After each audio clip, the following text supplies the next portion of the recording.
ಕರ್ತನಲ್ಲಿ ಪ್ರೀತಿಯುಳ್ಳ ದೇವಜನರೇ, ಕರ್ತನಾದ ಯೇಸು ಕ್ರಿಸ್ತನ ಅಪಾರವಾದ ಕೃಪೆಯು ನಿಮ್ಮೊಂದಿಗಿರಲಿ. ಈ ದಿನ ನೀವು ದೇವರ ವಾಕ್ಯವನ್ನು ಆಲಿಸುವಂತೆ ದೇವರ ಆತ್ಮನು ನಿಮ್ಮ ಹೃದಯಗಳಲ್ಲಿ ಹೆಚ್ಚಾದ ಕಾರ್ಯಗಳನ್ನು ಆತನು ಮಾಡಲಿ, ನಿಮ್ಮನ್ನು ಆಶೀರ್ವದಿಸಲಿ.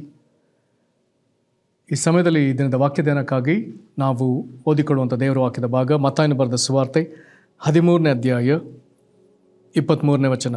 ಮತ್ತಾಯ 13:23.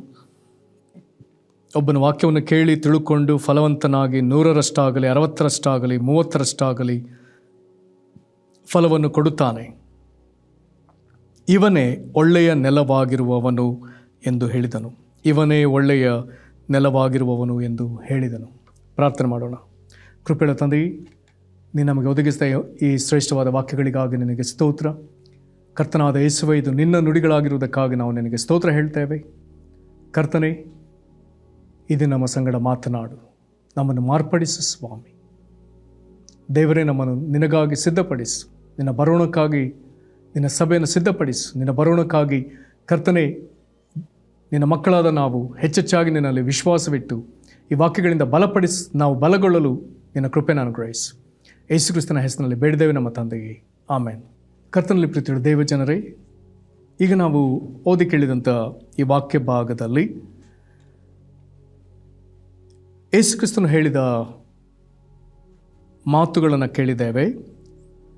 ಅದರಲ್ಲಿ ಕೊನೆಯದಾಗಿ ಆತನು ಈ ಒಂದು ಪ್ರಸ್ತಾಪವನ್ನು ಮುಕ್ತಾಯಗೊಳಿಸುವಂತೆ ಆತನು ಹೇಳಿದ ಮಾತು, ಇವನೇ ಒಳ್ಳೆಯ ನೆಲವಾಗಿರುವವನು. ಒಂದು ಒಳ್ಳೆಯ ನೆಲವನ್ನು ಕರ್ತನು ಇವನೇ ಎಂಬುದಾಗಿ ಹೇಳ್ತಿದ್ದಾನೆ. ಇವನೇ ಎಂಬುದಾಗಿ ಹೇಳುವಾಗ ಇಲ್ಲಿ ಸ್ಪಷ್ಟವಾಗಿ ದೇವರು ಮನುಷ್ಯನಿಗೆ ಇದನ್ನು ಅಥವಾ ನಿರ್ದಿಷ್ಟ ಮನುಷ್ಯನಿಗೆ ಮಾತನ್ನು ಹೇಳ್ತಿದ್ದಾನೆ. ಆ ಒಬ್ಬ ನಿರ್ದಿಷ್ಟ ಮನುಷ್ಯನನ್ನು ಯೇಸು ಕ್ರಿಸ್ತನು ಒಳ್ಳೆಯ ನೆಲ ಎಂಬುದಾಗಿ ಹೇಳ್ತಿದ್ದಾನೆ. ಯಾವುದನ್ನು ಆತನು ಒಳ್ಳೆಯ ನೆಲ ಎಂಬುದಾಗಿ ಪರಿಗಣಿಸ್ತಿದ್ದಾನೆ ಎಂಬುದಾಗಿ ಹೇಳಿದರೆ, ಆ ಒಳ್ಳೆಯ ನೆಲ ಇಲ್ಲಿ ಹಿಂದಿನ ಮಾತಿನಲ್ಲಿ ಅದು ಹೀಗೆ ಬರ್ತದೆ, ಒಬ್ಬನ ವಾಕ್ಯವನ್ನು ಕೇಳಿ ತಿಳ್ಕೊಂಡು ಫಲವಂತನಾಗಿ 100ರಷ್ಟಾಗಲಿ 60ರಷ್ಟಾಗಲಿ 30ರಷ್ಟಾಗಲಿ ಫಲ ಕೊಡುವವನು. ಹಾಗಾದರೆ ಫಲ ಕೊಡುವ ಮನುಷ್ಯನನ್ನು ದೇವರು ಒಳ್ಳೆಯ ನೆಲ ಎಂಬುದಾಗಿ ಹೇಳ್ತಿದ್ದಾನೆ. ಹಾಗಾದರೆ ಈ ಒಳ್ಳೆಯ ನೆಲವಾಗಿರುವ ಈ ಮನುಷ್ಯನ ಫಲ ಕೊಡುವಂತೆ ಇವನು ಅಂಗೀಕರಿಸಿದ ಬೀಜ ಯಾವುದು? ಇಲ್ಲಿ ಈ ಪ್ರಸ್ತಾಪ ಇಲ್ಲಿ ಯೇಸು ಕ್ರಿಸ್ತನ ಒಂದು ಸಾಮ್ಯ ಹೇಳ್ತಿದ್ದಾನೆ. ಈ ಸಾಮ್ಯ ಪ್ರಪಂಚದಲ್ಲಿ ಬಹಳ ಪ್ರಸಿದ್ಧವಾದ ಸಾಮ್ಯ. ಮತ್ತು ವಾಕ್ಯವನ್ನು ಓದಿದವರಿಗೆ ಹೆಚ್ಚು ಕಮ್ಮಿ ಎಲ್ಲರಿಗೂ ಬಹಳ ಚಿರಪರಿಚಿತವಾಗಿರುವಂಥ ಸಾಮ್ಯ. ಇಲ್ಲಿ ಯೇಸು ಕ್ರಿಸ್ತನ ಎದುರು ಒಮ್ಮೆ ಒಂದು ಜನಸಮೂಹವಿದೆ. ಅನೇಕರಲ್ಲಿ ಕೂಡಿ ಬಂದಿದ್ದಾರೆ. ಯೇಸು ಅಲ್ಲಿ ದೋಣಿಯಲ್ಲಿ ಕುಳಿತು ಆ ಜನರಿಗೆ ಈಗ ಆತನು ಉಪದೇಶ ಮಾಡ್ತಿದ್ದಾನೆ. ಪ್ರವಾದನೆ ಮಾತು ನೆರವೇರುವಂತೆ ಈಗ ಆತನು ಸಾಮ್ಯ ರೂಪವಾಗಿ ಮಾತನಾಡ್ತಿದ್ದಾನೆ. ಹೀಗೆ ಆತನು ಸಾಮ್ಯ ರೂಪವಾಗಿ ಮಾತನಾಡುವಾಗ ಆತನು ಹೇಳಿದ ಅನೇಕ ಸಾಮ್ಯಗಳಲ್ಲಿ ಒಂದು ಸಾಮ್ಯ ಬಿತ್ತುವವನ ಸಾಮ್ಯ. ಅಲ್ಲಿ ಹೀಗೆ ಬರ್ತದೆ, ಕೇಳ್ರಿ ಎಂಬುದಾಗಿ ಆರಂಭಿಸಿ ಆತನು ಹೇಳ್ತಾನೆ. ಕೇಳಿರಿ ಎಂಬುದಾಗಿ ಹೇಳುವಾಗ ಅದು ದೇವರಾತ್ಮನ ನುಡಿಯಾಗ್ತದೆ. ಆತನು ಮಾತನಾಡ್ತಿದ್ದಾನೆ. ಇಲ್ಲಿ ಯೇಸು ಕ್ರಿಸ್ತನು ಹೇಳ್ತಾನೆ, ಬಿತ್ತುವುದಕ್ಕೆ ಹೊರಟನಂತೆ. ಹಾಗಾದರೆ ಯೇಸು ಒಬ್ಬ ಬಿತ್ತುವವನು. ಇಲ್ಲಿ ಆತನು ತನ್ನ ಕುರಿತಾಗಿ ಹೇಳ್ತಾ ಇರುವಂಥದ್ದು. ಬಿತ್ತುವವನು ಎಂಬುದಾಗಿ ಹೇಳುವಾಗ ಆತನ ಬಳಿ ಬೀಜವಿದೆ. ಆ ಬೀಜದ ಕುರಿತು ಆತನು ಹೇಳ್ತಾನೆ, ಅದು ದೇವರ ವಾಕ್ಯ. ಮುಂದೆ ಅನೇಕ ಸತಿ ಆ ಪ್ರಸ್ತಾಪವನ್ನು ತರ್ತಾನೆ. ಅದೇ ಮತ್ತಾಯ 13ನೇ ಅಧ್ಯಾಯದ 20ನೇ ವಚನದಲ್ಲಿಯೂ 21ನೇ ವಚನದಲ್ಲಿಯೂ 22ನೇ ವಚನದಲ್ಲಿಯೂ ಮತ್ತು 23ನೇ ವಚನದಲ್ಲಿಯೂ 4 ಸತಿ ಆ ಬೀಜವನ್ನು ವಾಕ್ಯ ಎಂಬುದಾಗಿ ಹೇಳ್ತಾನೆ. ವಾಕ್ಯ ಎಂಬುದಾಗಿ ಹೇಳುವಾಗ ದೇವರ ವಾಕ್ಯ. ಇಲ್ಲಿ ಆ ಆತನು ಬಿತ್ತುವಾಗ ಬೀಜವನ್ನು ತೂರುವಾಗ ಆ ಬೀಜ ಎಲ್ಲಿ ತಾನೇ ಹೋಗಿ ಬಿತ್ತು ಎನ್ನುವಂಥ ಪ್ರಸ್ತಾಪವನ್ನು ಮುಂದೆ ತೆಗೆದು ಆತನು 4 ಸಂಭವವನ್ನು ಆತನು ಹೇಳ್ತಾನೆ. ಮೊದಲನೇ ಸಂಭವದಲ್ಲಿ ಆ ಬೀಜವು ದಾರಿಮಗ್ಲಲ್ಲಿ ಬಿದ್ದದನ್ನು ಹೇಳ್ತಾನೆ, ದಾರಿಮಗ್ಲು. ಎರಡನೇ ಭಾಗದಲ್ಲಿ ಆ ಬೀಜವು ಬಂಡೆ ನೆಲದಲ್ಲಿ ಬಿತ್ತು ಎಂಬುದಾಗಿ ಹೇಳ್ತಾನೆ. ಮೂರನೇದಾಗಿ ಆ ಬೀಜಗಳು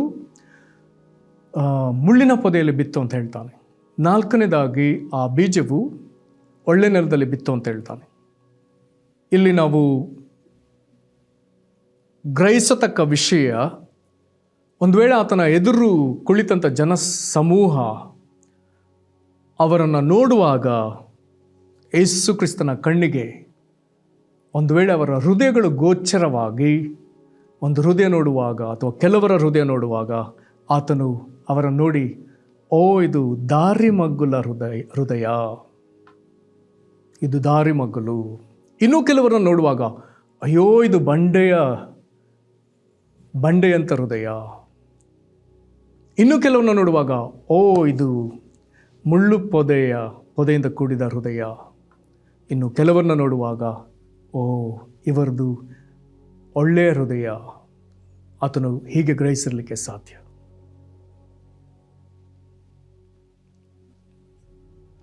ಹಾಗಾದರೆ ವಾಕ್ಯವನ್ನು ಆತನು ಉಪದೇಶಿಸುವಾಗ ಆತನಿಗೆ, ನಮ್ಮ ಹೃದಯ ಆತನಿಗೆ ಸ್ಪಷ್ಟವಾಗಿ ಗೋಚರವಾಗ್ತದೆ. ಹಾಗಾದರೆ ಹೃದಯವನ್ನು ನೋಡುವ ದೇವರು, ನಮ್ಮ ಅಂತರೇಂದ್ರಿಯವನ್ನು ಪರೀಕ್ಷಿಸುವ ತೇಜೋಮಯ ದೃಷ್ಟಿಯುಳ್ಳ ದೇವರು, ನಮ್ಮ ಅಂತರೇಂದ್ರಿಯವನ್ನು, ಹೃದಯವನ್ನು ಪರಿಶೋಧಿಸುವ ಕರ್ತನು ಕಡ್ಡಾಯ ನಮ್ಮ ಹೃದಯಗಳನ್ನ ನೋಡ್ತಾನೆ. ಒಂದು ವೇಳೆ ಆತನು ಈ ದಿನ ನನ್ನ ಹೃದಯವನ್ನು, ನಿನ್ನ ಹೃದಯವನ್ನು ನೋಡುವಾಗ ಆತನ ದೃಷ್ಟಿಗೆ ನನ್ನ ಹೃದಯ ಹೇಗೆ ಕಾಣುತ್ತಿರಬಹುದು?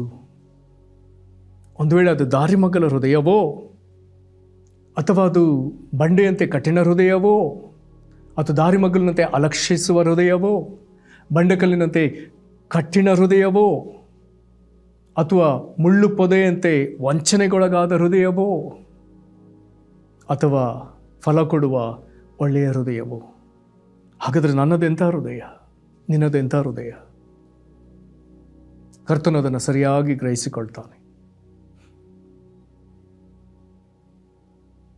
ಇದ್ರ ಜೊತೆ ನಾವು ಆತನು ಹೃದಯವನ್ನು ಈ ರೀತಿ ನಮ್ಮ ಹೃದಯಗಳನ್ನ ಈ ರೀತಿ ವಿಂಗಡಿಸಿ ನೋಡುವಾಗ ಇದರ ಜೊತೆ ನಮಗೆ ಇನ್ನೊಂದು ಅರ್ಥವಾಗಬೇಕು. ಆತನು ನಮ್ಮ ಹೃದಯದ ಪರಿಸ್ಥಿತಿ ಹೇಗಿದ್ದರೂ ಸರಿ, ಆತನು ತನ್ನ ವಾಕ್ಯವನ್ನು ನಮಗೆ ತಲುಪಿಸ್ತಿದ್ದಾನೆ. ಯಾಕೆ ಮಾತನ್ನು ಹೇಳಬೇಕಾಗ್ತದೆ ಅಂತ ಹೇಳಿದರೆ, ನಾಳೆ ಒಂದು ದಿವಸ ನ್ಯಾಯ ತೀರ್ಪಿನಲ್ಲಿ ನಾವೆಲ್ಲರೂ ಆತನ ಮುಂದೆ ನಿಲ್ಲಕ್ಕಿದ್ದೇವೆ. ಭೂಲೋಕದ ಎಲ್ಲ ದೇಶದವರು, ಎಲ್ಲ ಜನಾಂಗದವರು, ಎಲ್ಲ ಭಾಷೆಯವರು, ಎಲ್ಲ ಕುಲದವರು ಆತನ ಎದುರು ನಿಲ್ಲಕ್ಕಿದ್ದಾರೆ. ನಾವೆಲ್ಲರೂ ಅದನ್ನು ಯಾರಾದರೂ ಬಂದು ಕರ್ತನ ಎದುರು, ಯೇಸುಕ್ರಿಸ್ತನ ಎದುರು, ಕರ್ತನೇ ಸ್ವಾಮಿಯೇ ನಿನ್ನ ಮಾತು ನಾವು ಒಂದು ಸತಿಯೂ ಕೇಳಿಸಿಕೊಳ್ಳಿಲ್ಲವಲ್ಲ ಎಂಬುದಾಗಿ ಹೇಳುವುದಕ್ಕೆ ಯಾರಿಗೂ ಅವಕಾಶವಿಲ್ಲ. ದೇವರ ವಾಕ್ಯವನ್ನು ಅಲಕ್ಷಿಸುವ ಹೃದಯಕ್ಕೂ ತನ್ನ ವಾಕ್ಯವನ್ನು ಕಳಿಸ್ತಿದ್ದಾನೆ. ತನ್ನ ಕುರಿತು ಹೃದಯವನ್ನು ಕಠಿಣ ಮಾಡಿಕೊಳ್ಳುವಂಥ ಗುಂಪಿಗೂ ಆತನು ತನ್ನ ವಾಕ್ಯವನ್ನು ಕಳಿಸ್ತಿದ್ದಾನೆ. ಲೌಕಿಕ ವಿಚಾರಗಳಲ್ಲಿ, ಪ್ರಾಪಂಚಿಕ ವಿಚಾರಗಳಲ್ಲಿ ಅಥವಾ ಐಶ್ವರ್ಯದ ವಿಚಾರಗಳಲ್ಲಿ ವಂಚನೆಗೆ ಒಳಗಾಗ್ತಿರುವಂಥ ಜನಕೂಟಕ್ಕೂ ಆತನು ತನ್ನ ವಾಕ್ಯವನ್ನು ಕಳಿಸ್ತಿದ್ದಾನೆ. ಜೊತೆಗೆ ತನ್ನ ವಾಕ್ಯವನ್ನು ಸನ್ಮಾನಿಸುವಂಥ ಇನ್ನೊಂದು ಕೂಟಕ್ಕೂ ಆತನ ವಾಕ್ಯವನ್ನು ಕಳಿಸ್ತಿದ್ದಾನೆ. ಎಲ್ಲರಿಗೂ ಆತನು ಒಂದೇ ವಾಕ್ಯವನ್ನು ಮಾತನಾಡ್ತಿದ್ದಾನೆ. ಆದುದರಿಂದ ನಾನು ನಿನ್ನ ವಾಕ್ಯವನ್ನು ಕೇಳಲೇ ಇಲ್ಲ, ಹಾಗಾಗಿ ನಿನ್ನನ್ನು ಶಿಕ್ಷಿಸಲು ಸಾಧ್ಯವೇ ಇಲ್ಲ ಎಂಬುದಾಗಿ ಯಾರೊಬ್ಬರೂ ದನಿ ಎತ್ತಲಿಕ್ಕೆ ಸಾಧ್ಯವಿಲ್ಲ. ಅದೇ ವೇಳೆಯಲ್ಲಿ ಯಾವ ಹೃದಯ ಏನು ಮಾಡ್ತದೆ ಎಂಬುದನ್ನು ಆತನು ಮುಂದೆ ವಿವರಿಸ್ತಾನೆ. ವಾಕ್ಯವನ್ನು ಅಲಕ್ಷಿಸುವ ದಾರಿ ಮಗ್ಗುಲಿನಂಥ ಹೃದಯ, ಇದು ವಾಕ್ಯವನ್ನು ಅಲಕ್ಷಿಸುವ ಕಾರಣ ಆಕಾಶದ ಪಕ್ಷಿಗಳು, ಅಂದರೆ ಒಳಗಿರುವ ಅಮೂಲ್ಯವಾದ ವಾಕ್ಯ ಒಳಗೆ ನಿಲ್ಲದಂತೆ ಆಕಾಶದ ಪಕ್ಷಿಗಳು ಎಂಬುದಾಗಿ ಹೇಳುವಾಗ ಸೈತಾನ ಅವುಗಳನ್ನ ತೆಗೆದು ಹಾಕ್ತಾನೆ ಎಂಬುದಾಗಿ ಬರ್ತದೆ. ಆ ಮನುಷ್ಯನು ಅದನ್ನು ಗ್ರಹಿಸದೆ ಹೋದ ಕಾರಣ ಸೈತಾನನು ಬಂದು ಆ ಮನುಷ್ಯನ ಹೃದಯದಲ್ಲಿ ಬಿತ್ತಿದ ವಾಕ್ಯಗಳನ್ನ ತೆಗೆದುಹಾಕ್ಬಿಡ್ತಾನೆ. ಹಾಗಾದರೆ ಈ ಹೃದಯ ವಾಕ್ಯ ನಿಲ್ಲುವುದಕ್ಕೆ ಅವಕಾಶ ಕೊಡೋದೇ ಇಲ್ಲ. ವಾಕ್ಯ ಸಿಕ್ತು. ಕ್ರಿಸ್ತನ ಕುರಿತಾದ ಸಂದೇಶ ಇಂಥವರ ಹೃದಯಕ್ಕೆ ತಲುಪಿದೆ. ಆದರೆ ಅವರ ಒಡನಾಟ ಯಾವುದರೊಂದಿಗಿದೆ? ಸೈತಾನನೊಂದಿಗಿದೆ, ಕತ್ತಲ ಶಕ್ತಿಗಳೊಂದಿಗಿದೆ, ದುರಾತ್ಮಗಳ ನುಡಿಗಳೊಂದಿಗಿದೆ, ದುರ್ಬೋಧನೆಗಳೊಂದಿಗಿದೆ. ದೇವರ ವಾಕ್ಯ ಇನ್ಯಾರಿಗೆ ತಲುಪ್ತಾ ಇದೆ? ಕಠಿಣ ಹೃದಯರು. ವಾಕ್ಯ ಸಿಕ್ಕುವಾಗ ಸಂತೋಷ, ಆದರೆ ಅದರ ನಿಮಿತ್ತ ನಂತರದಲ್ಲಿ ಆಗುವ ಕೆಲವು ಬೆಳವಣಿಗೆಗಳನ್ನ ಕಾಣುವಾಗ, ಒಂದು ವೇಳೆ ಅವರಿಗೆ ಯಾವುದಾದ್ರು ಹೋರಾಟ ಬರುವಾಗ ಹೃದಯ ಕಠಿಣ ಮಾಡಿಕೊಳ್ತಾರೆ. ಇದು ನಮಗೆ ಬೇಡ, ಈ ವಾಕ್ಯ ನಮ್ಮಲ್ಲಿ ಬೆಳೆಯೋದು ಬೇಡ, ಅದನ್ನು ಹಾಗೆ ಇಲ್ಲದಂತೆ ಮಾಡುವಂಥದ್ದು. ಈ ವಾಕ್ಯವು ಇನ್ಯಾರಿಗೆ ಸಿಗ್ತಾ ಇದೆ? ಲೌಕಿಕವಾಗಿ, ಪ್ರಾಪಂಚಿಕವಾಗಿ, ಯಾವಾಗಲೂ ಕೆಳಗಿನದನ್ನು ಹುಡುಕುವ ಜನರು. ಇಂಥವ್ರಿಗೂ ದೇವರು ವಾಕ್ಯ ಕೊಡ್ತಿದ್ದಾನೆ.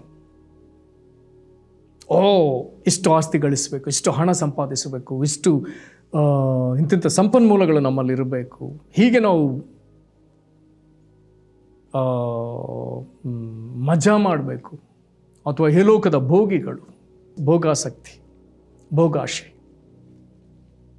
ಈ ಲೋಕದನ್ನೇ ಹುಡುಕುವಂಥದ್ದು. ಮೇಲಿನದನ್ನು ಹುಡುಕ್ಲಿಕ್ಕೆ ಮನಸ್ಸಿಲ್ಲ. ಇವರಿಗೆ ವಾಕ್ಯ ಸಿಕ್ಕಿದೆಯಾ? ಸಿಕ್ಕಿದೆ. ಒಬ್ಬ ದೇವ ಮನುಷ್ಯನ ವಿಷಯದಲ್ಲಿ ಬರ್ತದೆ, ಹಗಲು ರಾತ್ರಿ ಅದನ್ನೇ ಧ್ಯಾನಿಸುವವನು.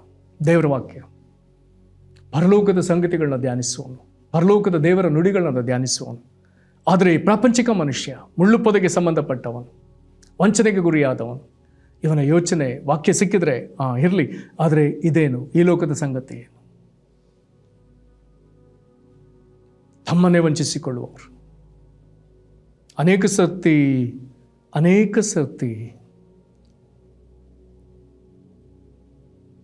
ದೇವಜನರು ಎನಿಸಿಕೊಂಡ ನಾವು ನಮ್ಮನ್ನು ಬಹಳ ಪರೀಕ್ಷಿಸಿಕೊಳ್ಳಬೇಕಾಗ್ತದೆ. ಕಾರಣ, ಈ ವಿಧದ ಜನರಿಗೆ, ಲೋಕದ ವಂಚನೆಯಲ್ಲಿ ಇರುವವರು, ವಾಕ್ಯ ಸಿಕ್ಕಿದೆ ಆದರೆ ಲೌಕಿಕ ವಿಚಾರಗಳಲ್ಲಿ ಇರುವಂಥವರು, ಅವ್ರಿಗಿರುವ ವಂಚನೆ ಏನಂತ ಹೇಳಿದ್ರೆ, ಒಂದು ಕಡೆ ಭಕ್ತರ ಹಾಗಿರ್ತಾರೆ, ಇನ್ನೊಂದು ಕಡೆ ಪ್ರಾಪಂಚಿಕರ ಹಾಗೆಯೂ ಇರ್ತಾರೆ. ಯೇಸು ಕ್ರಿಸ್ತನು ಸ್ಪಷ್ಟವಾಗಿ ಹೇಳ್ತಾನೆ, ದೇವರನ್ನು ಧನವನ್ನು ಎರಡನ್ನು ಒಟ್ಟಾಗಿ ಸೇವಿಸಲಿಕ್ಕೆ ಸಾಧ್ಯವಿಲ್ಲ. ಒಂದನ್ನು ಬಿಡಬೇಕು, ಇನ್ನೊಂದನ್ನು ಇಟ್ಕೊಳ್ಬೇಕು. ಆದರೆ ಈ ಭಾಗದಲ್ಲಿರುವಂಥ ವಂಚನೆ ಇದೆ. ದೇವರು ಇರಲಿ, ಈ ಲೋಕದ ಸಂಗತಿಯೂ ಇರಲಿ. ಇದನ್ನು ಯೇಸು ಕ್ರಿಸ್ತನು ಮುಳ್ಳು ಪೊದೆಗೆ ಹೋಲಿಸ್ತಾನೆ. ಕಾರಣ, ಮುಳ್ಳು ಪೊದೆಗಳು ಒಳಗಿರುವ ವಾಕ್ಯವನ್ನು ಬೆಳಿಲಿಕ್ಕೆ ಬಿಡಲಿಲ್ಲ. ಬೆಳಿಲಿಕ್ಕೆ ಅವಕಾಶ ಇದೆ, ಆದರೆ ಇವರಲ್ಲಿ ದೇವರ ವಾಕ್ಯದ ಆಸಕ್ತಿಯೂ ಇದೆ, ಇನ್ನೊಂದು ಕಡೆ ಲೌಕಿಕ ಆಸಕ್ತಿಯೂ ಇರೋದ್ರಿಂದ ಆ ಲೌಕಿಕ ಆಸಕ್ತಿ ಒಳಗಿರುವ ದೇವರ ವಾಕ್ಯದ ಆಸಕ್ತಿಯನ್ನು ಅಡಗಿಸ್ತದೆ, ಬೆಳಿಲಿಕ್ಕೆ ಬಿಡಲ್ಲ. ನಾನು ಎನಿಸ್ತೇನೆ, ಕ್ರಿಸ್ತನ ಸಭೆಯೊಳಗೆ ಈ ದಿನ ನಮ್ಮಲ್ಲಿ ಇರುವಂಥ ಒಂದು ಗುಂಪು, ಇದರಲ್ಲಿರುವಂಥ ದೊಡ್ಡ ವ್ಯತ್ಯಾಸ. ಇಂಥವರ ಸಂಖ್ಯೆನ ನೋಡೋದಕ್ಕಿಂತಲೂ ನಾನು ಇಂಥವನಾಗಿದ್ದೇನಾ, ಕ್ರಿಸ್ತನ ಸಭೆಯಲ್ಲಿ ನಾನು ಇಂಥವನಾಗಿದ್ದೇನಾ, ನಮ್ಮನ್ನು ಪರೀಕ್ಷಿಸಿಕೊಳ್ಬೇಕಾಗ್ತದೆ. ಎರಡನ್ನೂ ಸೇರಿಸಿಕೊಳ್ಳುವಂಥದ್ದು. ಲವೋದಿಕೀಯ ಸಭೆಗೆ ಕ್ರಿಸ್ತನ ಹೇಳ್ತಾನೆ, ಯೇಸು ಕ್ರಿಸ್ತನ ಹೇಳ್ತಾನೆ, ನೀನು ಬೆಚ್ಚಗೂ ಅಲ್ಲ, ತಣ್ಣಗೂ ಅಲ್ಲ, ಉಗುರು ಬೆಚ್ಚಗಿರುವುದ ಕಲಬೆರಕೆ. ಇದು ಕಲಬೆರಕೆ ಜೀವಿತ. ಕರ್ತನು ಇದನ್ನು ಅಸಹ್ಯ ಪಡ್ತಾನೆ. ಆಗಿರೋದು ನನ್ನ ಬಾಯೊಳಗಿಂದ ನನ್ನ ಕಾರ್ತೇನೆ ಅಂತ ಹೇಳ್ತಾನೆ. ಅಸಹ್ಯವಾದ ವಿಷಯವನ್ನೇ ನಾವು ಕಾರ್ತೇವೆ, ಒಳಗಿಟ್ಟುಕೊಳ್ಳಲು ಯೋಗ್ಯವಲ್ಲದ. ಹಾಗಾದರೆ ದೇವರು ಇಂಥವರ ವಿಷಯದಲ್ಲಿ ಆತನು ಬಹಳ ಕೋಪಗೊಳ್ಳುವವನಾಗಿದ್ದಾನೆ. ಈ ಸ್ಥಿತಿ. ಇನ್ನೊಂದು ಸ್ಥಿತಿ ಅಲ್ಲಿದೆ, ಇನ್ನೊಂದು ಗುಂಪಿದೆ. ಇವರು ವಾಕ್ಯವನ್ನು ಅಂಗೀಕರಿಸುವವರು, ವಾಕ್ಯವನ್ನು ಮಾತ್ರ ಅಂಗೀಕರಿಸುವವರು. ಇಲ್ಲಿ ಯಾವುದಕ್ಕೆ ಅವಕಾಶವಿಲ್ಲ, ಸೈತಾನನು ಬಂದು ಹೋಗ್ಲಿಕ್ಕೆ ಅವಕಾಶವಿಲ್ಲ. ಕೊನೆಯ ಗುಂಪಿನಲ್ಲಿ ಅಲ್ಲಿ ಎಲ್ಲೂ ಬಂಡೆ ನೆಲದಂಥ ಹೃದಯದ ಕಾಠಿಣ್ಯತೆ ಅಲ್ಲ, ಮತ್ತು ಇಲ್ಲಿ ಲೌಕಿಕ ಪ್ರಾಪಂಚಿಕ ದಾಸ್ಯ ಅಥವಾ ಪ್ರಾಪಂಚಿಕ ಚಿಂತೆ ಅಥವಾ ಐಶ್ವರ್ಯ ಇವುಗಳ ಮೇಲಿನ ಮೋಹವಿಲ್ಲ. ಇಲ್ಲೆಲ್ಲವೂ ದೇವರಿಗೂ, ದೇವರ ರಾಜ್ಯಕ್ಕೂ, ದೇವರ ವಾಕ್ಯಕ್ಕೆ ಸಂಬಂಧಪಟ್ಟದ್ದು ಮಾತ್ರ. ಹಾಗಾದರೆ ದೇವರು ಫಲವನ್ನು ನಿರೀಕ್ಷಿಸ್ತಾನೆ ಎಲ್ಲ ಭಾಗದಲ್ಲಿ. ಎಲ್ಲಿಗೆ ಬಂದು ನಿಲ್ತದೆ ಅಂತ ಹೇಳಿದ್ರೆ, ಕರ್ತನು ಈಗ ಪದೇ ಪದೇ ಹೇಳ್ತಾನೆ, ದಾರಿ ಮಗ್ಗಲ ವಿಚಾರದಲ್ಲಿ ಆತನು ಹೇಳ್ತಾನೆ, ಯಾವನಾದರೂ ಈಗ ಆ ಭಾಗಕ್ಕೆ ಬರೋಣ. ಹಾಗಾದರೆ ಆ ಕೊನೆಯ ಭಾಗದಲ್ಲಿ ಅದು ದಾರಿಮಗ್ಗಲ ಹೃದಯವೋ ಅಲ್ಲ, ಅದು ದೇವರ ವಿಷಯದಲ್ಲಿ ಹೃದಯವನ್ನು ಕಠಿಣ ಮಾಡಿಕೊಂಡ ಹೃದಯವೋ ಅಲ್ಲ. ಮೂರನೇದಾಗಿ ಅದು ಪ್ರಾಪಂಚಿಕ ಚಿಂತೆಯಲ್ಲಿ ಮೋಸ ಹೋದ ಹೃದಯವೋ ಅಲ್ಲ. ದೇವರ ವಾಕ್ಯವನ್ನು ಸಂಪೂರ್ಣವಾಗಿ ಸನ್ಮಾನಿಸುವ ಹೃದಯ, ಹಗಲಿರುಳು ಧ್ಯಾನಿಸುವ ಹೃದಯ, ಹೀಗೆ ಅದು ದೇವರಿಗಾಗಿ ಫಲ ಕೊಡುವ ಹೃದಯ. ಇಲ್ಲಿ ಇದರ ವಿವರಣೆ ಈ ಸಾಮ್ಯವನ್ನು ಹೇಳಿ ನಂತರದಲ್ಲಿ ಯೇಸು ಕ್ರಿಸ್ತನ ಅದರ ವಿವರಣೆಯನ್ನು ಶಿಷ್ಯರಿಗೆ ಬೋಧಿಸುವಾಗ ಅದನ್ನು ಆತನು ಬಿಡಿಸಿ ಬಿಡಿಸಿ ಹೇಳುವಾಗ ಆತನು ವಾಕ್ಯ ಕೇಳಿ ಫಲ ಕೊಟ್ಟ ಭಾಗವನ್ನು ಪದೇ ಪದೇ ಮಾತನಾಡ್ತಾನೆ. 4 ಭಾಗದಲ್ಲಿ ಅದನ್ನು ಆತನು ಪ್ರಸ್ತಾಪಿಸ್ತಾನೆ. ಫಲ ಕೊಡದ ಮೊದಲ 3 ಸಂಗತಿಗಳು, ಫಲ ಕೊಟ್ಟ ಕೊನೆಯ 1 ಸಂಗತಿಯನ್ನು ಆತನು ಹೇಳ್ತಾ ಬರ್ತಾನೆ. ಕರ್ತನಲ್ಲಿ ಪ್ರೀತಿಯುಳ್ಳ ದೇವಜನರೇ, ಚೆನ್ನಾಗಿ ಗಮನಿಸಿ. ಪರಲೋಕದಿಂದ ದೇವರು ಕೂಡ ನಮಗೆ ಕಳಿಸಿಕೊಟ್ಟ ವಾಕ್ಯ ಈಗ ನಮಗೆ ದೇವರ ವಾಕ್ಯದಲ್ಲಿ ಸಿಗ್ತಾ ಇದೆ. ಅದನ್ನು ನಾವು ಅಂಗೀಕರಿಸಬೇಕಾಗಿದೆ. ಆದರೆ ಯಾವ ಸ್ಥಿತಿಯಲ್ಲಿ? ಸೈತಾನನು ಬಂದು ಹೋಗುವ ಹೃದಯ ಸ್ಥಿತಿಯಲ್ಲಿ ಅಲ್ಲ. ವಾಕ್ಯಕ್ಕಾಗಿ ಹೃದಯವನ್ನು ಕಠಿಣಪಡಿಸಿಕೊಂಡ ಸ್ಥಿತಿಯಲ್ಲಿ ಅಲ್ಲ. ಈ ಪ್ರಪಂಚದ ವಿಚಾರಗಳಲ್ಲಿ ವಂಚನೆಗೆ ಗುರಿಯಾದ ಸ್ಥಿತಿಯಲ್ಲೂ ಅಲ್ಲ. ಬದಲಾಗಿ ಆ ಯಾವ ಸೋಂಕಿಲ್ಲದೆ ಹೃದಯದ ಪಾವಿತ್ರತೆಯನ್ನು ಕಾದುಕೊಂಡು ಕ್ರಿಸ್ತನ ರಕ್ತದಿಂದ ತೊಳೆಯಲ್ಪಟ್ಟ ಹೃದಯ, ಪವಿತ್ರಾತ್ಮನ ಅಭಿಷೇಕ ಹೊಂದಿದ ಹೃದಯ, ದೇವರ ವಾಕ್ಯವನ್ನು ಅಂಗೀಕರಿಸಿದ ಹೃದಯ, ದೇವರಿಗಾಗಿ ಫಲ ಕೊಡಲು ತವಕಿಸುವ ಹೃದಯ, ಈ ಹೃದಯದಲ್ಲಿ ನಿಂತು ದೇವರು ನಮ್ಮಿಂದ ಅಪೇಕ್ಷಿಸುವ ಫಲ ಕೊಡುವುದಕ್ಕಾಗಿ ತಮ್ಮನ್ನು ಬಿಟ್ಟುಕೊಟ್ಟವರು. ಅದನ್ನೈತನು ಯೇಸು ಕ್ರಿಸ್ತನೀಗ ಹೀಗೆ ಮಾತನಾಡ್ತಾ ಬರ್ತಾನೆ. ಫಲ ಕೊಡುವ ವಿಚಾರಕ್ಕೆ ಬರೋಣ. ಮತ್ತಾಯ 13ನೇ ಅಧ್ಯಾಯದ 18-19ನೇ ವಚನದಿಂದ ಆರಂಭಿಸೋಣ. ಇದರಲ್ಲಿ ಮೊದಲನೇ ಸಂಭವವನ್ನು ಹೇಳ್ತಾನೆ. ಯಾವನಾದರೂ ಪರಲೋಕ ರಾಜ್ಯದ ವಾಕ್ಯವನ್ನು ಕೇಳಿ ತಿಳುಕೊಳ್ಳದೇ ಇರುವಲ್ಲಿ ಸೈತಾನನು ಬಂದು ಆ ಮನುಷ್ಯನ ಮನಸ್ಸಿನಲ್ಲಿ ಬಿತ್ತಿದ್ದನ್ನು ತೆಗೆದುಹಾಕ್ತಾನೆ. ಕರ್ತನಲ್ಲಿ ಪ್ರೀತಿಯುಳ್ಳ ದೇವಜನರೇ, ಸೈತಾನನು ಬಂದು ಹೋಗುವ ಹೃದಯವಿದೆ. ಸೈತಾನ ಬಂದು ಹೋಗುವುದಕ್ಕೆ ಮಾರ್ಗವನ್ನು ತೆರೆದಿಟ್ಟ ಒಂದು ಹೃದಯವಿದೆ. ಹೃದಯವನ್ನು ಪರೀಕ್ಷಿಸಿಕೊಳ್ಳೋಣ. ಇಂಥ ಹೃದಯ ನಮ್ಮದಾಗಿದೆಯೋ? ಒಂದು ವೇಳೆ ಸೈತಾನನು ಬಂದು ಹೋಗುವುದಾದರೆ ಆ ಹೃದಯದಲ್ಲಿ ಬಿತ್ತಿದ ವಾಕ್ಯ ನಿಲ್ಲುವುದಕ್ಕೆ ಸಾಧ್ಯವೇ ಇಲ್ಲ. ವಾಕ್ಯದ ಅಡಕ ಹೃದಯದಲ್ಲಿ ಇಲ್ಲವೇ ಇಲ್ಲ. ಹಾಗಾಗಿ ಇಂಥ ಹೃದಯ ದೇವರ ಅಪೇಕ್ಷಿಸುವ ಫಲವನ್ನು ಸ್ವಲ್ಪವೂ ಕೊಡಲಿಕ್ಕೆ ಸಾಧ್ಯವಿಲ್ಲ. ಮುಂದೆ ಬರೀತದೆ, ಈ ಮನುಷ್ಯನನ್ನು ಬೀಜ ಬಿದ್ದ ದಾರಿಮಗ್ಗಲು ಎಂಬುದಾಗಿ ಹೇಳಿ ಮುಂದೆ 20ನೇ ವಚನಕ್ಕೆ ಬರ್ತಾನೆ. ಇದು 2ನೇ ಸಂಭವ. ಒಬ್ಬನ ವಾಕ್ಯವನ್ನು ಕೇಳಿದ ಕೂಡಲೇ ಸಂತೋಷದಿಂದ ಅದನ್ನು ಸ್ವೀಕರಿಸ್ತಾನೆ. ತನಗೆ ಬೇರೆಲ್ಲದ ಕಾರಣ ಇವನು ಸ್ವಲ್ಪ ಕಾಲ ಮಾತ್ರವೇ ಇದ್ದು ಆ ವಾಕ್ಯದ ನಿಮಿತ್ತವಾಗಿ ಸಂಕಟವಾಗಲಿ ಹಿಂಸೆಯಾಗಲಿ ಬಂದರೆ ಬೇಗ ಎಡವಿ ಬೀಳುತ್ತಾನೆ. ಇವನ ಬೀಜ ಬಿದ್ದ ಬಂಡೆಯ ನೆಲವಾಗಿರುವವನು. ಇಲ್ಲಿ ವಾಕ್ಯ ಕೇಳಿದ ಇಲ್ಲಿ ಫಲವಿಲ್ಲ. ವಾಕ್ಯ ಕೇಳಿದಾಗ ಅದೇನೋ ಸಂತೋಷ, ಉತ್ಸಾಹದಿಂದ ಅಂಗೀಕರಿಸಿದ. ಆದರೆ ವಾಕ್ಯ ಕೇಳಿದ ಮೇಲೆ ಕೆಲವು ಸಂದರ್ಭಗಳು, ಪರಿಣಾಮಗಳು ಎದುರಾಯಿತು. ಆಗ ಅಲ್ಲಿ ಬರೆದದೆ ಸಂಕಟ ಮತ್ತು ಹಿಂಸೆ. ವಾಕ್ಯ ಕೇಳಿದ್ದಾಗ ಸಾಧಾರಣ ಬಹುತೇಕ ಜನರಿಗೆ ಬರುವಂಥ ಒಂದು ಅನುಭವ ಸಂಕಟ ಮತ್ತು ಹಿಂಸೆ. ಅದು ಬಂದಾಗ ಅಯ್ಯೋ ನಾನು ವಾಕ್ಯ ಅಂಗೀಕರಿಸಿದ್ರೆ ಹೀಗಾಯ್ತಲ್ಲ ಎಂಬುದಾಗಿ ಹೇಳಿ ಹೃದಯವನ್ನು ಕಠಿಣ ಮಾಡಿಕೊಂಡು ವಾಕ್ಯವನ್ನು ಪೂರ್ತಿ ತನ್ನೊಳಗೆ ಬೆಳೆದ ಹಾಗೆ ಮಾಡಿಬಿಡ್ತಾರೆ. ಆ ವಾಕ್ಯ ಬೇರೂರೇ ನಿಲ್ಲದ ಹಾಗೆ ಮಾಡ್ತಾರೆ. ಇಲ್ಲಿಯೂ ಫಲ ಕೊಡಲಿಕ್ಕೆ ಸಾಧ್ಯವಾಗಲಿಲ್ಲ. ನಂತರದಲ್ಲಿ ಯೇಸು ಕ್ರಿಸ್ತನು 3ನೇ ಸಂಭವಕ್ಕೆ ಬರ್ತಾನೆ. 22ನೇ ವಚನ. ಒಬ್ಬನ ವಾಕ್ಯವನ್ನು ಕೇಳಿದಾಗೆ ಪ್ರಪಂಚದ ಚಿಂತೆಯು ಐಶ್ವರ್ಯದಿಂದ ಉಂಟಾಗುವ ಮೋಸವು ಆ ವಾಕ್ಯವನ್ನು ಅಡಗಿಸಿ ಬಿಡುವುದರಿಂದ ಫಲವನ್ನು ಕೊಡದೆ ಇರುತ್ತಾನೆ. ಇವನೇ ಮುಳ್ಳು ಗಿಡಗಳಲ್ಲಿ ಬೀಜ ಬಿದ್ದ ನೆಲವಾಗಿರುವವನು. ವಾಕ್ಯ ಕೇಳಿದ ಮೇಲೆ ವಾಕ್ಯಾಸಕ್ತಿ ಜೊತೆಗೆ ಬೇರೆ ಆಸಕ್ತಿಗಳನ್ನ ತೆಗೆದುಕೊಳ್ಳುವಂಥರ ವಿಷಯದಲ್ಲಿ ಎಚ್ಚರವಾಗಿರಬೇಕು. ಅದರಲ್ಲಿ ಮುಖ್ಯವಾಗಿ ಈ ಲೋಕದ ಪ್ರಾಪಂಚಿಕ ಚಿಂತೆ ಅಥವಾ ಐಶ್ವರ್ಯದಿಂದ ಆಗುವಂಥ ಮೋಸ ಅಥವಾ ವಂಚನೆ, ಇದರಿಂದ ವಾಕ್ಯ ಬೆಳೀಲಿಕ್ಕೆ ಅವಕಾಶವೇ ಆಗಲಿಲ್ಲ. ಒಂದು ವೇಳೆ ಇಲ್ಲಿರುವಂಥ ಸಂಭವನ ಹಾಗೆ ವಾಸ್ತವವಾಗಿ ಯೋಚಿಸಿದರೆ ದೇವರ ವಾಕ್ಯದಿಂದ ಬೆಳೆದ ಗಿಡವೂ ಇದೆ, ವಾಕ್ಯೆಂಬ ಬೀಜದಿಂದ ಬೆಳೆದ ಗಿಡವೂ ಇದೆ, ಪ್ರಾಪಂಚಿಕ ಚಿಂತೆ ಐಶ್ವರ್ಯದಿಂದ ಉಂಟಾಗ್ತಿರುವಂಥ ಗಿಡವೂ ಅಲ್ಲಿದೆ. ಹಾಗಾದರೆ ಈ ಗಿಡಗಳ ಬೇರುಗಳು ಒಂದಕ್ಕೊಂದು ತಾಕಿ ಅಲ್ಲಿರುವಂಥ ನೆಲದಲ್ಲಿ ಮಣ್ಣಿನಲ್ಲಿರುವಂಥ ಪೋಷಕಾಂಶಗಳನ್ನ ನೀರನ್ನು ಎರಡೂ ಹಂಚಿಕೊಳ್ಳೋದಕ್ಕೆ ಪ್ರಯತ್ನ ಪಡುವಾಗ ಎರಡಕ್ಕೂ ಅರ್ಧಂಬರ್ಧ ಆಹಾರ, ಅವುಗಳು ಬೆಳೆಯುವಾಗ ಎರಡು ಕೊಂಬೆಗಳು ತಾಗುವಾಗ ಈ ಪ್ರಾಪಂಚಿಕ ವಿಚಾರ ಅಥವಾ ಐಶ್ವರ್ಯದ ವಿಚಾರವನ್ನು ಮುಳ್ಳು ಎಂಬುದಾಗಿ ಹೇಳಿದ್ರಿಂದ ಇದು ಒಂದಕ್ಕೊಂದು ಚುಚ್ಚಿಕೊಳ್ತವೆ. ಮತ್ತು ಈ ಲೌಕಿಕ ವಿಚಾರಗಳು ಹೆಚ್ಚಾಗಿ ವೇಗವಾಗಿ ಬೆಳೆದು ಅದು ದೇವರ ವಾಕ್ಯದ ಬೆಳವಣಿಗೆಯನ್ನು ಕುಂಠಿತಗೊಳಿಸಿ ಅದಕ್ಕೆ ಬೇಕಾದ ಗಾಳಿ, ಬೆಳಕು ಮತ್ತು ಮಿಕ್ಕ ಸೌಲಭ್ಯಗಳು ಸಿಕ್ಕದ ಹಾಗೆ ಮಾಡಿ ತನ್ನ ಮುಳ್ಳುಗಳಿಂದ ಚುಚ್ಚುತ್ತಾ ಅವುಗಳು ಬೆಳೆದ ಹಾಗೆ ಮಾಡ್ತದೆ. ಹಾಗಾಗಿ ಅಪರಿಪೂರ್ಣವಾಗಿ ಬೆಳೀತದೆ, ಇಲ್ಲಿಯೂ ಅದು ಫಲ ಕೊಡಲಿಕ್ಕೆ ಸಾಧ್ಯವಿಲ್ಲ. ಆದರೆ ಕರ್ತನು ಹೀಗೆ ಹೇಳ್ತಿದ್ದಾನೆ. 4ನೇದಾಗಿ ಆತನು ಹೇಳ್ತಿದ್ದಾನೆ, ಒಬ್ಬನ ವಾಕ್ಯವನ್ನು ಕೇಳಿ ತಿಳ್ಕೊಂಡು. ಈ ಭಾಗ ಭಾಳ ಪ್ರಾಮುಖ್ಯ. 18-19 ಹೇಳ್ತಾನೆ, ವಾಕ್ಯವನ್ನು ಕೇಳಿ ತಿಳ್ಕೊಳ್ಳದೆ ಮೊದಲನೇ ಸಂಭವ. ಇನ್ನೊಂದು ವಾಕ್ಯವನ್ನು ಕೇಳಿದಕೊಳ್ಳಿ ಸಂತೋಷ ಅನುಭವಿಸಿದ, ಆದರೆ ಅದನ್ನು ನಿಲ್ಲಿಲ್ಲ. ನಂತರದ 3ನೇ ಸಂಭವದಲ್ಲಿ ಒಬ್ಬನ ವಾಕ್ಯವನ್ನು ಕೇಳಿದಾಗ್ಯೂ ಇವನು ಸಹ ವಾಕ್ಯಕ್ಕೆ ಸ್ವಲ್ಪ ಜಾಗ ಕೊಟ್ಟ, 3ನೇ ಸಂಭವದಲ್ಲೂ ಫಲ ಇಲ್ಲ. ಆದರೆ 4ನೇ ಸಂಭವಕ್ಕೆ ಆತನು ಸ್ಪಷ್ಟವಾಗಿ ಹೇಳ್ತಾನೆ, ವಾಕ್ಯವನ್ನು ಕೇಳಿ ತಿಳ್ಕೊಂಡು. ಇದೊಂದಕ್ಕೆ ಮಾತ್ರ ಮಾತನಾಡ್ತಾನೆ, ವಾಕ್ಯವನ್ನು ಕೇಳಿ ತಿಳ್ಕೊಂಡು. ಹಾಗಾದರೆ ದೇವರು ಕೊಡುವಂಥ ವಾಕ್ಯವನ್ನು ಕೇಳಿದಾಗ ಇದು ಯಾಕೆ, ಇದನ್ನು ನಾನು ಏನು ಮಾಡಬೇಕು, ಇದನ್ನು ಹೇಗೆ ತಗೊಳ್ಬೇಕು, ಹೇಗೆ ಅಂಗೀಕರಿಸಬೇಕು, ಈ ವಾಕ್ಯವನ್ನು ಹಿಡಿದು ಹೇಗೆ ಪ್ರಾರ್ಥಿಸಬೇಕು, ವಾಕ್ಯವನ್ನು ಹಿಡಿದು ಹೇಗೆ ನಂಬಬೇಕು, ಈ ವಾಕ್ಯದಿಂದ ಹೇಗೆ ಕಾರ್ಯ ಸಾಧಿಸಬೇಕು. ಹಾಗಾದರೆ ಅದರ ಕುರಿತು ತಿಳ್ಕೊಳ್ಳುವುದಕ್ಕೆ ಪ್ರಯಾಸಪಟ್ಟವರು.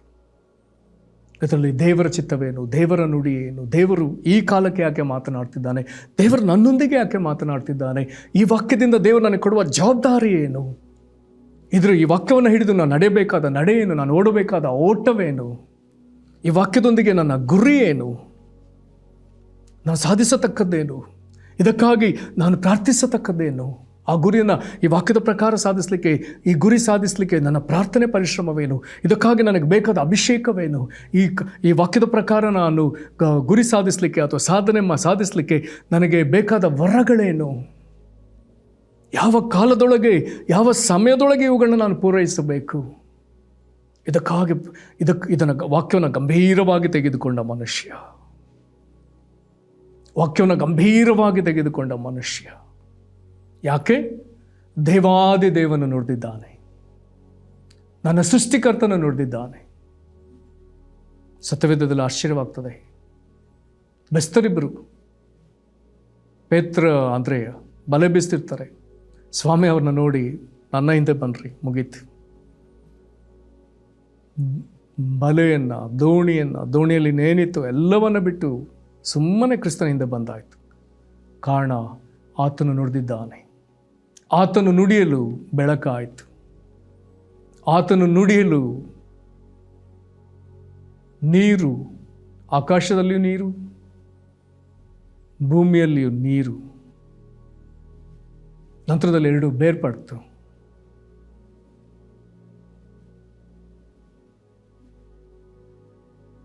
ಒಮ್ಮೆ ಇಸ್ರೇಲ್ ದೇಶದ ಒಬ್ಬ ಬೋಧಕರು ಹೇಳ್ತಾ ಇದ್ರು, ಇಸ್ರೇಲ್ ದೇಶದ ಬಾವುಟದಲ್ಲಿ ಮೇಲೆಯೂ ಆಕಾಶ ನೀಲಿ ಬಣ್ಣದ ಪಟ್ಟಿ ಇದೆ, ಆ ಬಾವುಟದ ಕೆಳಭಾಗದಲ್ಲಿಯೂ ಆಕಾಶ ನೀಲಿ ಬಣ್ಣದ ಪಟ್ಟಿ ಬರ್ತದೆ. ಆಗ ಅವರು ನೆರೆದ ಸಭೆಗೆ ಕೇಳಿದರು, ಯಾಕೆ ಇಸ್ರೇಲ್ ಬಾವುಟದಲ್ಲಿ ಮೇಲೆ ಆಕಾಶ ನೀಲಿ ಬಣ್ಣದ ಪಟ್ಟಿ, ಕೆಳಗೆ ಆಕಾಶ ನೀಲಿ ಬಣ್ಣದ ಪಟ್ಟಿ ಇದೆ? ಅಲ್ಲಿದ್ದ ಯಾರಿಗೂ ಉತ್ತರ ಕೊಡಲಿಕ್ಕಾಗಲಿಲ್ಲ. ಅವ್ರು ಹೇಳಿದರು, ದೇವರು ತನ್ನ ಸೃಷ್ಟಿ ಕಾರ್ಯದಲ್ಲಿ ಆತನು ನೀರನ್ನು, ಆಕಾಶದಲ್ಲಿರುವ ನೀರನ್ನು, ಭೂಮಿ ಮೇಲಿರುವ ನೀರನ್ನು ಆತನು ಬೇರೆ ಬೇರೆ ಮಾಡ್ತಾನೆ. ಅದನ್ನು ನಾವು ಆದಿಕಾಂಡ 1ನೇ ವಚನದಲ್ಲಿ ಓದ್ತೇವೆ. ಹೇಗೆಂದರೆ, ಬಳಿಕ ದೇವರು ಜಲಸಮೂಹಗಳ ನಡುವೆ ವಿಸ್ತಾರವಾದ ಗುಮ್ಮಟವು ಉಂಟಾಗಲಿ, ಅದು ಕೆಳಗಣ ನೀರುಗಳನ್ನು ಮೇಲಣ ನೀರುಗಳನ್ನು ಬೇರೆ ಬೇರೆ ಮಾಡಲಿ ಅಂದನು. ಭೂಮಿ ಮೇಲೆ ನೀರಿದೆಯಾ? ಇದೆ. ನಮಗೆ ಮಳೆಯಲ್ಲಿಂದ ಬರುತ್ತೆ, ಮೇಲಿಂದ ಬರುತ್ತೆ. ಹಾಗಾದರೆ ಇದನ್ನು ದೇವರು ಬೇರೆ ಬೇರೆ ಮಾಡಿದ್ದಾನೆ. ಹಾಗಾದರೆ ಇದು ಬೇರೆ ಬೇರೆ ಆಗಲಿ ಎಂಬುದಾಗಿ ಹೇಳಿದವನು ಯಾರು? ಸೃಷ್ಟಿಕರ್ತನು, ದೇವಾದಿದೇವನು, ಸಕಲ ಅಧಿಕಾರ ಉಳ್ಳವನು. ಆತನ ನುಡಿಗೆ ಒಂದು ವೇಳೆ ಮಳೆ ರಭಸವಾಗಿ ಸತತವಾಗಿ ಕೆಲವು ದಿನ ಬಂದರೆ ಎಷ್ಟೋ ಡ್ಯಾಮ್ಗಳು ತುಂಬಿ ಹೋಗ್ತದೆ. ಅವುಗಳನ್ನ ಬೇರೆ ಬೇರೆ ಲೆಕ್ಕದಲ್ಲಿ ಹೇಳ್ತಾರೆ, ಕ್ಯೂಸೆಕ್ಸ್. ಒಂದು ವೇಳೆ ಸಮೀಪದಲ್ಲಿ ಬ್ರೆಜಿಲ್ನಲ್ಲಿ ಡ್ಯಾಮ್ ಸ್ಫೋಟಗೊಳ್ತು. ಎಷ್ಟೋ ಪ್ರದೇಶಗಳು, ಹಳ್ಳಿಗಳು, ಊರುಗಳು ಜಲಾವೃತವಾಯಿತು. ಎಷ್ಟೋ ಆಸ್ತಿ ನಷ್ಟ, ಪ್ರಾಣ ನಷ್ಟವಾಯಿತು. ಒಂದು ಸಣ್ಣ ಡ್ಯಾಮ್ ನೀರಿನಿಂದ ಹೊರಟ ನೀರು ಇಷ್ಟೊಂದು ಪ್ರಬಲವಾಗಿರೋದಾದರೆ, ಹಾಗಾದರೆ ಆಕಾಶದಲ್ಲಿ ನೀರು ನಿಲ್ಲಿಸಿದ ದೇವರು, ಭೂಮಿಯಲ್ಲಿ ನೀರು ನಿಲ್ಲಿಸಿದ ದೇವರು, ಅದನ್ನು ಮಧ್ಯದಲ್ಲಿ ಗುಮ್ಮಟ ತಂದು ಎರಡನ್ನು ವಿಂಗಡಿಸಿದ ದೇವರು. ಇದೆಲ್ಲವೂ ಆತನ ಅಪ್ಪಣೆಯಿಂದ ಆಗುವುದಾದರೆ, ಪ್ರಕೃತಿಯು ಈತನ ಅಪ್ಪಣೆಗೆ ವಿಧೇಯತೆ ತೋರುವುದಾದರೆ, ದೇವಾದಿದೇವನ ನುಡಿ, ದೇವಾದಿದೇವನ ನುಡಿ. ಈ ದೇವರು ಶಿಷ್ಯರನ್ನು ಕಂಡು ನನ್ನನ್ನು ಹಿಂಬಾಲಿಸೆನ್ನುವಾಗ ಅವರವರ ಕಾಯಕಗಳನ್ನ ತೊರೆದು ಸುಮ್ಮನೆ ಬಂದಿದ್ದಾರೆ. ಬಂದವರು ಏನು ಮಾಡಿದ್ದಾರೆ?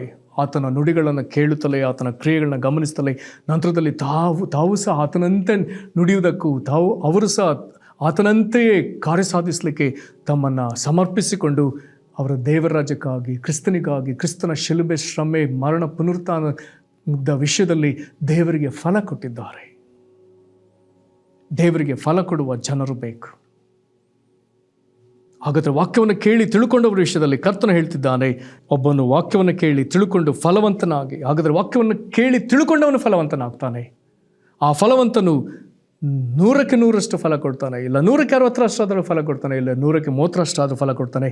ಕರ್ತನು ಇದನ್ನು ಒಪ್ತಾನೆ, ಫಲ ಕೊಡ್ತಾನೆ. ಇವನ ಕುರಿತು ದೇವರು ಮೆಚ್ಚುಗೆ ಅನುಭವಿಸ್ತಾನೆ. ಇವನು ಒಳ್ಳೆಯ ನೆಲವಾಗಿರುವವನು.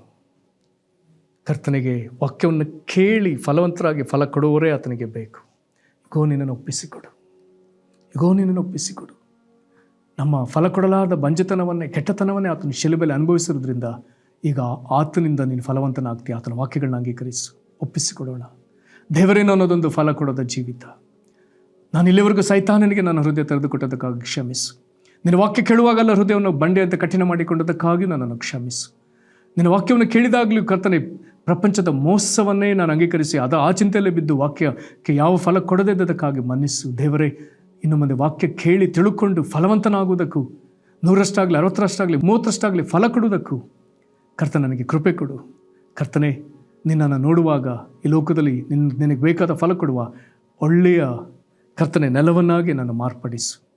ದೇವರ ವಾಕ್ಯವನ್ನು ಕೇಳಿ ನಾನು ಹೀಗೆ ಆಗಬೇಕೆಂಬುದಾಗಿ ಅಪೇಕ್ಷೆ ಪಡುವ ಒಬ್ಬೊಬ್ಬರನ್ನ ಹೀಗೆ ಆಶೀರ್ವದಿಸು. ನಿನ್ನ ಕೃಪೆ ಅವರ ಮೇಲಿರಲಿ. ಯೇಸು ಕ್ರಿಸ್ತನ ಹೆಸರಲ್ಲಿ ಬೇಡಿದೆವು ನಮ್ಮ ತಂದೆಯೇ, ಆಮೆನ್. ಕರ್ತನೆ ನಿಮ್ಮನ್ನು ಆಶೀರ್ವದಿಸಲಿ. ಸುವಾರ್ತೆ ತಲುಪದ ಊರು ಇರಲೇಬಾರದು, ಸಭೆಯೂ ಇಲ್ಲದ ಗ್ರಾಮ ಇರಬಾರದು.